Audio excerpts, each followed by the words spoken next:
सभी मित्रों को मेरा प्रणाम। मैं माँ ध्यान प्रतिभा ओशो प्रेम ध्यान मंदिर आश्रम की तरफ से आप सभी का अभिनंदन करती हूँ। ये आश्रम में हम हर मंथली हम कैंप्स लगाते हैं और डेली 4 मेडिटेशंस होती हैं, जिसमें रेगुलरली मेडिटेशंस करने के लिए हमारे मित्र आते हैं और यहाँ पे रहने के लिए पूरी व्यवस्था है, खाने के लिए भी सारी व्यवस्था है। हम हर प्रयास करते हैं कि हम यहाँ पे मेडिटेटर्स के लिए पूरी तरीके से सफल प्रयास करते हैं। सफल प्रयास है ये हमारा कि हम मेडिटेटर्स को पूरी फैसिलिटी दें, जिससे कि वो यहाँ पे पूरे तरीके से ध्यानरत हो सकें। ये हमारा OPDM BTI यूट्यूब चैनल का टॉकिंग विद ज़ेन सीरीज़ का फर्स्ट इंटरव्यू है, जिसमें हम माँ क्रांति से, जो ओशोग्राम हिमाचल प्रदेश से हैं, उनका इंटरव्यू लेंगे और उनसे उनके एक्सपीरियंस वो शेयर करेंगे। तो चलिए आते हैं हम माँ क्रांति के पास। नमस्ते, कैसे हैं? बहुत बढ़िया माँ, आप कैसे हो? मैं बढ़िया। माँ, आप अपने बारे में कुछ बताएं। मैं 94 से ओशो को पढ़ना शुरू करा और फिर तब हम गांव में रहते थे तो हमें कुछ भी पता नहीं था कि कैंप क्या होते हैं, संन्यास क्या होता है। और फिर मनाली में 2004 में कैंप लगा, वहाँ पे मैं गई और पहले ही कैंप में मेरा संन्यास हुआ और उसमें मुझे नाम एकदम उल्टा मिला। पहले संतोष था और फिर क्रांति मिला। वाह, बिल्कुल विपरीत दिशा में आपके हाँ, नाम गए दोनों हाँ। के दोनों। तो मुझे जब माँ धर्म क्रांति पूरा नाम मिला तो मैं बहुत खुश हुई कि क्रांति, क्योंकि मुझे क्रांति का भी पता नहीं था क्या होता है। बस ये नाम देख के मुझे इतना आनंद आ रहा था। सब मेरे से पूछे तो तेरा नाम क्या है, तो मुझे क्रांति नाम मिला। बोले अरे वाह। तो इस तरह से मेरे संन्यास की शुरुआत हुई और ओशो से शुरू हुआ मेरा सारा सफ़र। माँ, ये जो कैंप है आई सेलिब्रेट माई सेल्फ, इसके बारे में कुछ बताइए। ये जो टाइटल आपने दिया है आई सेलिब्रेट माई सेल्फ। देखिए, हम अपने आप को सेलिब्रेशन से जोड़ें तो वो बहुत अच्छी बात है। और टाइटल भी इसी तरह का है। मुझे बस एक ही लाइन ओशो की बहुत याद आती है, उत्सव अमार जाति आनंद अमार गोतर। ओहो। तो उसी से ही जुड़ा हुआ है ये। और ओशो ने तो हर चीज़ में हमें सेलिब्रेशन के साथ जोड़ा हुआ है। ओके माँ, मेडिटेशन मतलब सेलिब्रेशन, मेडिटेशन क्या है? मेडिटेशन का अर्थ किस हिसाब से देते हैं आप? देखिए, इसको पूरी तरह से मुझे लगता है कि मेरा जो अपना अनुभव है वो ये है कि हम कैसे हमेशा आनंदित रहें। ओशो का भी यही रहा है कि हम कैसे अपने आप को हमेशा आनंदित रखें। हाँ, वही मुझे लगता मेडिटेशन है। हम हर टाइम कैसे सेलिब्रेशन में जाएं, कैसे हम हमेशा ही आनंदित रहें, कुछ भी करें। सेलिब्रेट करते रहे, सेलिब्रेट करते रहे। ठीक है माँ। वैसे आजकल जैसा समय चल रहा है, इतना ज़्यादा बिज़ी है शेड्यूल। चाहे बच्चों का देखें तो वो भी बिज़ी हैं, बड़े हैं तो जॉब में वो भी बिज़ी हैं। मतलब ऐसा सोचते हैं कि मेडिटेशन मतलब एक तरीके से ओल्ड एज, जो लोग रिटायर हो गए हैं वो करें, या अगर बच्चे करना चाहें या इनके लिए या बड़े करना चाहें। इतनी ज़्यादा बिज़ी लाइफ में उसके लिए समय निकालना या उसको बैलेंस करना बड़ा ही मुश्किल का काम है। मतलब क्यों ही किया जाए, ऐसा भी सवाल पैदा होता है कि इतने बिजी शेड्यूल में सोने को टाइम नहीं है। ज़रूरत क्या है? ज़रूरत क्या है? ध्यान वैसे करने की कोई ऐसी चीज़ नहीं है कि हम कुछ करें, वो तो अपने आप होगा। और ओशो से हम लोग जुड़े हुए हैं तो ओशो ने तो हर चीज़ को ध्यान बनवा दिया।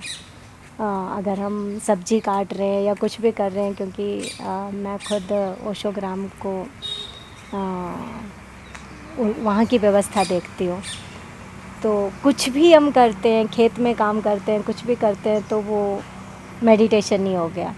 और हम ज़्यादातर जब हम शुरू में जुड़े थे तो शुरू में तो हम तो बहुत एक्साइटेड थे, पर वही जो आप बोल रहे हैं कि क्यों करें, ऐसा हमारे मन में तो कभी नहीं आया। पर कुछ लोग पूछते हैं तो उसका मतलब उसके बारे में कुछ बोला नहीं जा सकता, पर ये कि अगर हमें सच में ही आनंदित रहना है और हमेशा सेलिब्रेशन के साथ जुड़ना है तो हमें एक बार तो ध्यान का टेस्ट लेना ही पड़ेगा।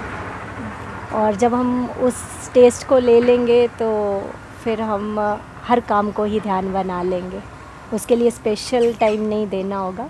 हाँ, ओशो की जो विधियाँ हैं वो हमें एक बार तो करनी होंगी ताकि हमारे लिए कौन सी सूट करती है, फिर हम उसको अच्छे से उसमें गहरे में जा सकते हैं। जो वैसे आजकल जैसे हम वुमेंस की भी बात करते हैं ना, हाँ। वो यहाँ हमारे पास में ओशो से कम जुड़ती होती है। आखिरकार मतलब इसका कारण क्या होगा, या जुड़ना भी चाहती हैं तो वो मैनेज भी नहीं होता, क्योंकि चलो काफ़ी सारी चीज़ें होती हैं। इसका कोई मतलब निदान है एक तरीके ऐसा तो नहीं है कि शायद अभी कम जुड़ते होंगे। से? जैसे आप एक वुमेन हो, आपने भी कई मतलब आपके भी कई एक्सपीरियंस हुए होंगे जिनसे कि मतलब आपको कुछ कठिनाई नहीं, भी इस हुई मामले में मैं तो लकी रही हूँ कि मेरे लिए कोई मुश्किल काम नहीं था ओशो से जुड़ना, क्योंकि मेरे जो फ्रेंड हैं वो खुद ओशो से जुड़े। और हाँ, घर की तरफ से थोड़ा था क्योंकि तब मैं छोटी थी, तो जब मैं ओशो से जुड़ी तो मेरे मम्मी वगैरह को तो ओशो के बारे में नहीं पता था, उनकी तरफ से कुछ ऐसा नहीं था। और जो दूसरे लोग थे वो बोलते अरे ओशो की ऐसा क्यों, तो मुझे तो नहीं समझ आती थी कि ऐसा क्यों है।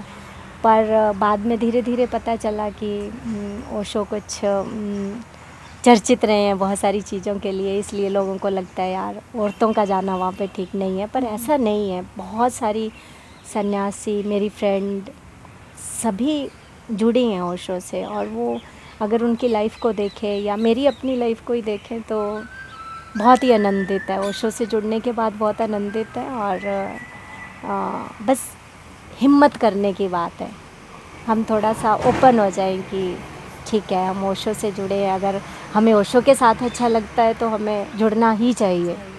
वैसे वुमेंस के लिए क्या मतलब फ़ायदे हैं, जो घर में में जब काम में हाउसवाइफ भी हैं, जॉब भी करती हैं, है ना, फिर बीच में ध्यान भी करना है, बच्चे भी संभालने हैं, सारा कुछ करना है, इसके साथ में ध्यान कैंप से होना बड़ा मुश्किल हो जाता है।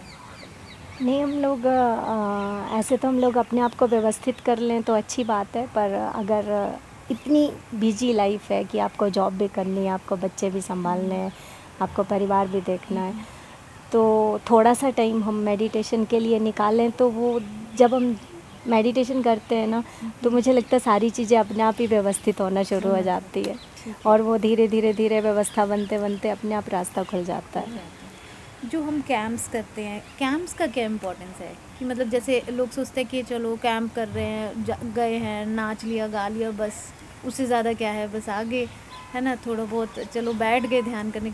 लेकिन जब हम कैंप के बारे में बात करते हैं या लोगों के इकट्ठे होने के बारे में बात करते हैं, उसका इम्पोर्टेंस क्या होता है, ग्रुप एनर्जी का क्या ही मतलब है? देखिए, जब हम लोग भी मैं भी जब ओशो से जुड़ी तो हमने कभी मेडिटेशन का पता नहीं था, कैसे करनी है वो भी पता नहीं था, कैसे हमें ध्यान में डूबना है, कुछ भी पता नहीं था ना। तो जब हमने पहला कैंप करा तो उसमें बहुत सारी चीज़ें खुल के आई। जैसे हमने कभी डांस नहीं करा था, मैंने कभी भी डांस नहीं करा था, कॉलेज में भी नहीं, स्कूल में भी नहीं। और जैसे ही ओशो के कैंप में डांस करा तो मुझे यही पता नहीं डांस करते कैसे हैं, तो मैंने तो उछलना शुरू कर दिया। उछलते उछलते वो अपने आप ही कुछ भी निकल के आ गया, और वो मतलब जो भी अंदर परत थी वो निकली ना। मतलब जब हम ओपन हो जाते हैं, ग्रुप में जब हम ओपन होते हैं, अकेले में हम ओपन नहीं हो पाते, और जब हम ग्रुप में ओपन होते हैं तो मुझे लगता है बहुत सारी परतें बाहर आती हैं क्रिएटिविटी की, अंदर के जो भी, जैसे ओशो कहते हैं कि प्याज के छिलके की तरह निकलना शुरू हो जाता है। तो जब वो चीज़ें निकल के आएंगी तो मुझे लगता फिर तो बढ़िया हो जाता है, एक्सट्रोवर्ट हो जाते हैं हम हाँ। थोड़े से। कई बारी ऐसे होता है कि हाँ चलो कैंप में गए, हाँ। फिर आ गए तो वापस वही उसी जगह पे जाना है, मतलब 2-3 दिन वो पीक पे रहती है हाँ। एनर्जी, फिर उसके बाद फिर हो जाता है डल। वो मतलब तो ये होता है ना कि ग्रुप एनर्जी काम करती है, हम एक दूसरे को सहयोग ही देते हैं ना। तो जब हम घर वापस जाते हैं तो फिर उसी एनर्जी में आ जाते हैं, तो लोगों को लगता है यार अगर कैंप वाला ही माहौल बना रहे तो ज़्यादा अच्छा है। पर वो नहीं हो पाता क्योंकि सबको अपने काम देखने, अपनी हर जो भी व्यवस्थाएं हैं वो देखनी है। तो उसके लिए जब जब टाइम मिले तो मुझे लगता हम लोग अपने आप को चार्ज करने के लिए कैम्प में चले जाएं, ग्रुप एनर्जी में चले जाएं तो वो ज़्यादा अच्छा रहता है और उससे हीलिंग भी होती है। अगर आदमी बीमार है, अगर मैं अपने ऊपर ही देखूं तो मैं जब आश्रम में होती हूँ, अगर मैं बीमार भी हो जाऊँ तो बिस्तर में नहीं पड़ती, मुझे ऊपर आश्रम ही आना है, क्योंकि बहुत सारे मित्रों से मिलके मुझे और आनंद आता है, तो मैं जल्दी ठीक हो जाती हूँ। प्रेम से। प्रेम, हीलिंग, वो सारी जो भी चीज़ें हैं ना, वो फिर काम करती हैं, ओशो की एनर्जी काम करती है। माँ, एक और क्वेश्चन है बहुत ही ज़्यादा इम्पोर्टेंट। ओशो का जो न्यू संन्यास है वो क्या है? वो जो हमारे नए मित्र हैं जो जुड़ना चाहते होते हैं और जो काफ़ी समय से भले ही ध्यान भी कर रहे हैं लेकिन वो संन्यास नहीं लेते हैं, या क्योंकि उन्हें प्रॉपरली एक मतलब पता नहीं होता पता या नहीं कुछ होता। कि न्यू संन्यास है क्या, और संन्यास लेने की मतलब क्यों लिया जाए, क्या है और क्यों लिया न्यू जाए? संन्यास तो जैसे ओशो ने हमने ओशो से ही सुना है कि ओशो ने बोला था कि जो पुराना संन्यास था वो सड़ गया है। सड़ गया है मतलब कि आप बाबे बन गए और अपना घर बार छोड़ के, बच्चे छोड़ के आप चले गए और पीछे से परिवार सारा रोए पिटे रहा है। तो इसलिए उन्होंने बोला कि मुझे एक नया संन्यास चाहिए जो एक सेलिब्रेशन के साथ हो और एक नए मनुष्य का संन्यास हो, तो ताकि वो नया बन जाए, वो पुराना घिसा पिटा ना हो। तो फिर वो न्यू संन्यास का नाम उन्होंने दिया। और जैसे संन्यास का आपने पूछा कि कुछ लोग चाहते हैं लें या ना लें, ना लें, वो क्यों तो लें? क्यों लें, क्यों मतलब वो क्वेश्चन जब हम संन्यास का नाम लेते हैं तो हम एकदम से डर जाते हैं कि यार संन्यास मतलब बाबा बन जाएंगे, या घर वाले भी संन्यास का नाम लेते हैं तो डर जाते हैं। और ऐसे ही जब हम संन्यास लेते हैं, वो तो देखो गुरु के साथ एक लव अफेयर, जो भी कनेक्शन है, बिल्कुल बिल्कुल हम सबका अलग अलग है ना। बिल्कुल। तो जब वो कनेक्शन बनता है तो ओशो तो अपने आप ही पकड़ लेते हैं, हमें तो ज़रूरत ही नहीं है कुछ सोचने की। सारी ओशो के ऊपर हाँ, छोड़ सारी दिया। ओशो को ही छोड़ दे तो अच्छा है। ठीक है माँ, आपको लास्ट क्वेश्चन है कि यहाँ आके कैसा लगा आपको, आश्रम में कैसा लगा, ओशो प्रेम ध्यान मंदिर कैसा लगा? मुझे यहाँ आके बहुत अच्छा लगा सच में, क्योंकि मैं तो 2007 से लगातार यहाँ आ रही हूँ और आप सब लोगों का प्रेम मुझे खींच के ले ही आता है। और मेरा खुद का भी यहाँ पे रहता है कि मैं भटिंडा वाले लोगों से मिलूँ, और यही 12-15 जो भी इतने सालों का एक्सपीरियंस है, वो मतलब हर दिन नया, हर दिन नया। और यहाँ पे इतनी अच्छी व्यवस्था, कल हम आए तो मतलब सब कुछ इतना अच्छा था। मतलब हर बार नया चेंज होता है तो सुंदर लगता है। और ओशो का आश्रम तो खिलना चाहिए, है ना। हाँ जी, हाँ जी। खिलावट होनी चाहिए। तो यहाँ पे बहुत अच्छा लगा, मतलब ऐसे लगा कि यार कुछ तो है, कुछ तो है। और फिर इतनी अच्छी व्यवस्था, और यहाँ पे तो वैसे ही शुरू से एक्टिव रहा है। हाँ जी। भटिंडा का जो सेंटर है वो एक्टिव भी रहा है। हम लोग घर में भी बात करते थे कि वहाँ पे हमेशा कैंप चलते हैं, और इतना एक्टिव कभी भी नहीं रहा। तो अभी भी वैसा ही है, और बहुत सुंदर तरीके से सब लोग, जो भी टीम है यहाँ की, बहुत ही सुंदर तरीके से व्यवस्था में लगे हैं। और ओशो की व्यवस्था तो अपने आप चलती हैं, हम आप तो कौन होते हैं चलाने वाले। बिल्कुल बिल्कुल माँ। और पर बहुत सुंदर है सच में। और मुझे लगता है कि यहाँ भटिंडा आश्रम के सेंटर ने बहुत सारे नए लोगों को जोड़ा है, क्योंकि मैं हर साल आती हूँ तो हर साल मुझे नए लोग दिखते हैं। और सच में कमाल है ओशो थैंक यू का माँ तो। सो मच, आपका इतना समय दिया आपने, थैंक यू सो मच। और आपका Thank ये you। कैंप हम बिल्कुल एंजॉय करने वाले हैं, सेलिब्रेट करने वाले हैं खुद को। आई सेलिब्रेट माई सेल्फ। हम ओशो के साथ सेलिब्रेशन करेंगे, मस्ती करेंगे, बस यही है। न्यू ईयर इस बार हम सेलिब्रेट करेंगे हाँ, खुद से, तो हाँ। साल भर भी सेलिब्रेट करते रहेंगे फिर बिल्कुल, खुद को। क्योंकि ओशो ने बोला है हर दिन नया है। तो हाँ। हमें, हमारे लिए न्यू ईयर कुछ नहीं है, पर हर दिन हमारे हर लिए तो दिन नया है, हर नया। पल हमारे लिए नया है। तो हम उसी को सेलिब्रेट करेंगे ना। यस, बिल्कुल बिल्कुल। हमारे साथ माँ हैं,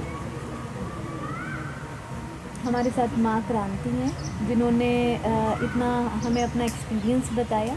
हम ये कैंप आज शाम इवनिंग से स्टार्ट हो जाएगा, और ये हमारा फर्स्ट लंच तक चलेगा। तो हम न्यू ईयर स्टार्ट करेंगे, 1-1.5 दिन पूरा हम सेलिब्रेट करेंगे, और ये 1-1.5 दिन पूरा 1 साल तक खिंचता रहेगा। पूरा हर पल भी हम सेलिब्रेट करते रहेंगे। और इसके बाद जो नेक्स्ट कैंप है हमारा Guruji of dance, Guruji of sacred dance Swami Nirupam लेंगे और वो भी हम एंजॉय करेंगे। अपकमिंग है 19 जैन से स्टार्ट है वो कैंप, तो सभी लोग उसमें भी सादर आमंत्रित हैं। तो आइए हम सब सेलिब्रेट करते हैं। I celebrate myself in 2023 in OPDM Bathinda.